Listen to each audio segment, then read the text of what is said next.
Hello everyone, welcome to DSS online classes. We have discussed class 11th geography book Fundamental of Physical Geography's first chapter Geography as a Discipline. In this video we discussed next topic and that topic is branches of geography. In this topic we read the branch of geography based on systematic approach and the first topic is physical geography and its sub branches. So students, let's start the branches of geography. The very first we discussed branches of geography. The study of every subject is done according to some approaches. The major approach to study geography has been systematic and regional approach. तो हम इसे दो parts में पढ़ते हैं. जब हम branches पढ़ते हैं तो इसका जो मेन पार्ट होता है वो सिस्टमैटिक ब्रांचेस होता है या सिस्टमैटिक बेस्ड होता है और एक रीजनल बेस्ड होता है. The systematic geography approach is the same of the general geography. Systematic geography जो होती है, जो हम जनरली अब तक आप जो geography पढ़ते आए हैं या जो जिसे हम जनरल geography के नाम से भी जानते हैं, जिसमें आप एयर, वाटर, सॉइल, इन सारी चीज़ों के बारे में जो हमने पढ़ी हैं अब तक, नेचुरल रिसोर्सेज, ये सब जनरल जोग्राफी है जिसे हम सिस्टमेटिक जोग्राफी भी कहते हैं या मानते हैं. This approach was introduced by Alexander von Humboldt, a German geographer 1769 to 1859, while regional geography approach was developed by another German geographer and a contemporary of Humboldt, Karl Ritter 1779 to 1859. अब जब हम systematic geography की बात करते हैं तो ये जो ज्योग्राफी इसको इंट्रोड्यूस्ड अलेक्जेंडर वॉन हैम्बोल्ट ने की थी 1769 टू 1859. ये एक जर्मन जियोग्राफर माने जाते हैं. जबकि हम दूसरी जब बात करते हैं रीजनल अप्रोच की तो हम इसे कहते हैं कि ये भी एक जर्मन जियोग्राफर ने ही इसे ये किया था, जिनका नाम था कार्ल रिटर. अब जब हम सिस्टमेटिक, चूँकि इस वीडियो में हमें सिस्टमेटिक अप्रोच को ही पढ़ना है, समझना है, आपकी बुक में एक फिगर दिया हुआ है 1.1. फिगर 1.1 में आप देखेंगे कि बहुत सारे ज्योग्राफी के पार्ट्स हैं या डिसिप्लिन्स हैं जिन्हें हम दूसरे सब्जेक्ट्स के साथ रिलेट करके पढ़ते हैं. In systematic approach, a phenomena is studied world over as a whole and the identification of typologies और spatial pattern is done. जब हम सिस्टमेटिक अप्रोच में पढ़ते हैं तो हम इसको अगर वर्ल्ड वाइड पढ़ते हैं तो इस एक पर्टिकुलर पैटर्न के हिसाब से इसे हम पढ़ते जाते हैं. जैसे for example, if one is interested in studying natural vegetation, the study will be done at the world level as a first step. So students, जब हम टाइपोलॉजीज़ के बारे में पढ़ते हैं, मान लीजिए कि हम एग्जांपल देख लेते हैं नेचुरल वेजिटेशन आपने पढ़ा भी है लास्ट 9th क्लास में. जब हम नेचुरल वेजिटेशन को पढ़ते हैं और इसे वर्ल्ड लेवल पे पढ़ते हैं तो इसे हम एक तरफ से पढ़ना शुरू करते हैं, इक्वेटेरियल या रेन फॉरेस्ट की तरफ से पढ़ते हैं, softwood Chronicle forest, monsoon forest, और उस तरह से उसे रीजन के अकॉर्डिंग, लैंड के अकॉर्डिंग, सॉइल के अकॉर्डिंग, वेदर, क्लाइमेट, इन सब के अकॉर्डिंग उसे आइडेंटिफाई करते हैं, डिस्कस करते हैं. उसके बाद उसकी एक लिमिट क्रिएट करते हैं या उसे डिलिमिट करते हैं. तो in the regional approach the world is divided into regions. उसके बाद हम जब आपने पढ़ा होगा तो जब भी हम नेचुरल वेजिटेशन पढ़ते हैं तो इक्वेटेरियल रीजन्स को पढ़ते हैं, ट्रॉपिक रीजन्स को पढ़ते हैं, सब ट्रॉपिक्स को पढ़ते हैं. इस तरह से आप नेचुरल वेजिटेशंस को आपने पढ़ा है और वो उसको हमने अलग अलग टाइप रीजन्स में, उसे डिफरेंट रीजन्स में डिवाइड कर दिया है कि किस रीजन में किस टाइप का मॉनसून है, किस टाइप का सॉयल है और वहाँ पे किस तरीके के नेचुरल वेजिटेशंस और वाइल्ड लाइफ पाई जाती है. तो जैसा रीज़न होता है उस रीज़न के हिसाब से हम उस रीज़न के अकॉर्डिंग नेचुरल वेजिटेशन को समझते हैं, पढ़ते हैं. तो ये तो एक टॉपिक हो गया. लेकिन जोग्राफिकल फिनोमेना भी यही है कि किसी पर्टिकुलर रीज़न को जब हम स्टडी करते हैं तो उसी स्टडी को हम टाइपोलॉजी कहते हैं या इसे हम सिस्टमेटिक जोग्राफी के अंदर पढ़ते हैं. दीज रीजन्स में भी नेचुरल भी हो सकता है, ये पॉलिटिकल भी हो सकता है, डेजिग्नेटेड भी हो सकता है. अब ये ज़रूरी नहीं कि हमने नेचर की बात की तो सिर्फ हम नेचर से ही पढ़ेंगे.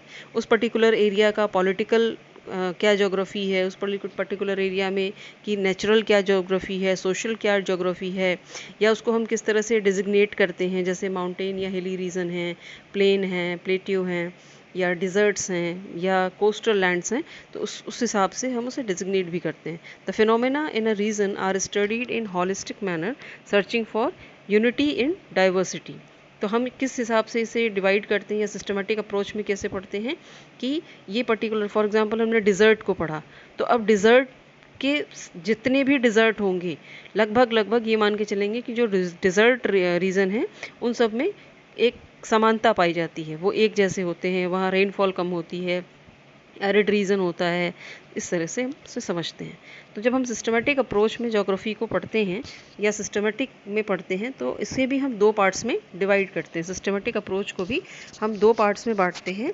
पहला इसमें है फिजिकल ज्योग्राफी और उसमें दूसरा जो पार्ट है वो ह्यूमन ज्योग्राफी है। और इसके बाद हम पढ़ते हैं ह्यूमन ज्योग्राफी में ज्योग्राफिक टेक्निक्स भी समझते हैं जो ह्यूमन ज्योग्राफी का ही हिस्सा है।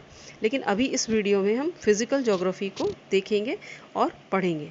नेक्स्ट वीडियो में हम ह्यूमन ज्योग्राफी डिस्कस करेंगे।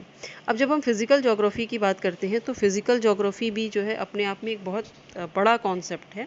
फिजिकल ज्योग्राफी के जो सब ब्रांचेज़ हैं वो बहुत ढेर सारी हैं, वो लगभग 14 सब ब्रांचेज़ हैं जो हम आपको इस वीडियो में पढ़ना है।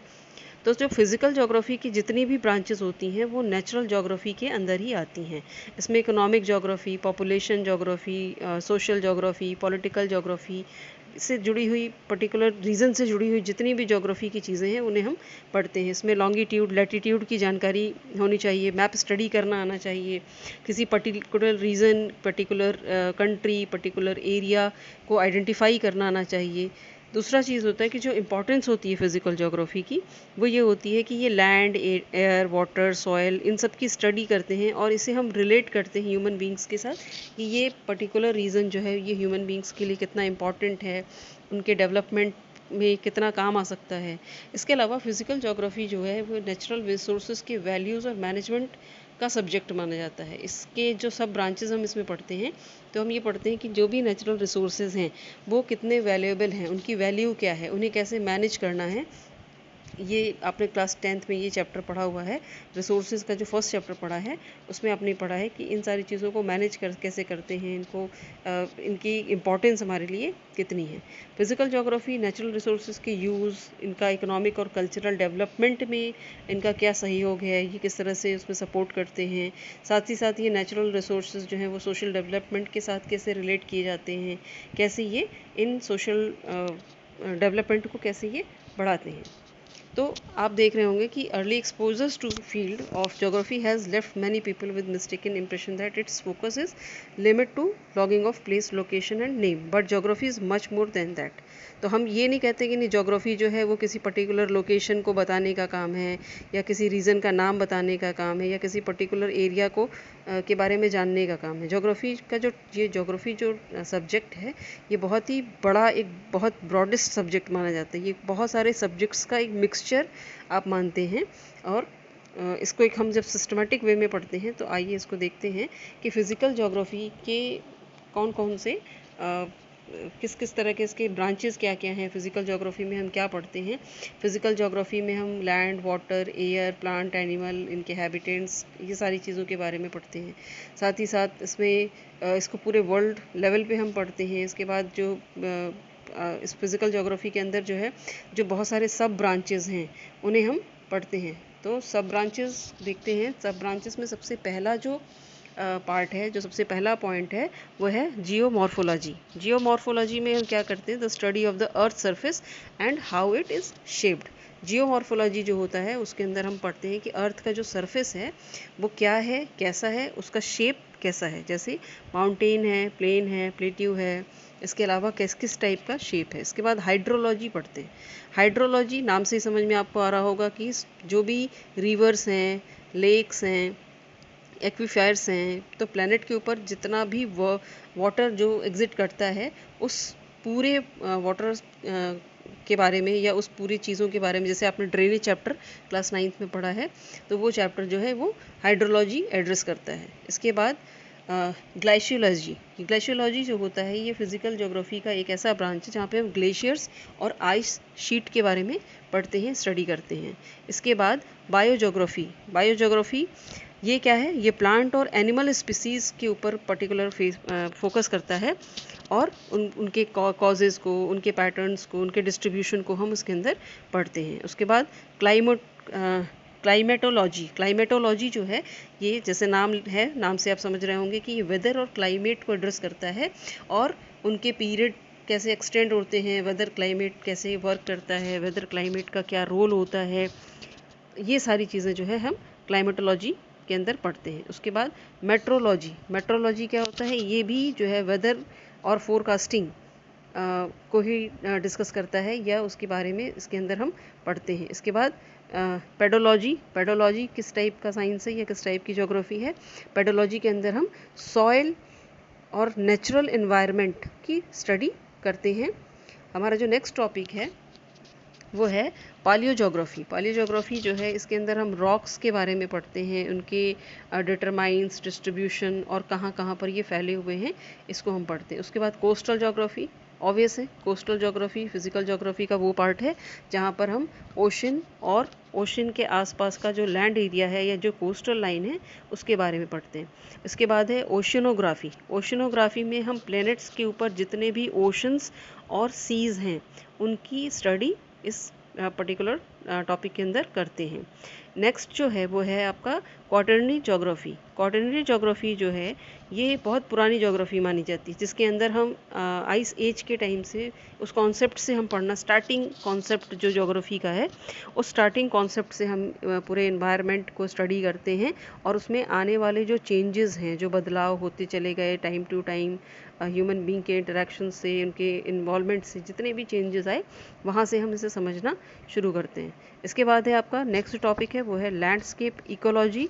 लैंडस्केप इकोलॉजी के अंदर हम लैंड एरियाज़ और उसके वेरिएशंस और साथ ही साथ उसको इफ़ेक्ट करने वाले इकोलॉजिकल जो प्रोसीजर है या इम्पैक्ट्स जो हैं उनको हम पढ़ते हैं। उसके बाद जियोमेट्रिक है, उसके बाद जियो स्पार्शियल साइंस है। इसके अंदर हम क्या करते हैं कि जो भी ज्योग्राफिकल डाटाज़ हैं उनको एक जगह करके उनके मैनेजमेंट को समझते हैं। ये सारे जियोग्राफिकल डाटाज़ किस तरह से वर्क करते हैं, जो भी डाटा आप कलेक्ट करते हैं उनका क्या रोल है, वो कैसे कलेक्शन होते हैं, ये सारी चीज़ें पढ़ते हैं। And last topic is environmental geography. Environmental geography के अंदर जैसा नाम आप समझ रहे हैं कि आसपास का जो एनवायरमेंटल है उसके साथ ह्यूमन इंटरेक्शन कैसा है, नेचर का और ह्यूमन बीइंग का जो है जो इंटरफेस है नेचर के साथ वो कैसे डील होता है, कैसे जो है वर्क करता है, कैसे काम करता है। सो स्टूडेंट्स, ये तो आपका यहाँ तक मुझे लगता है कि आपके समझ में आ गया होगा। So children, that's it. I will meet you in the next video. Till then, good bye, take care, thank you.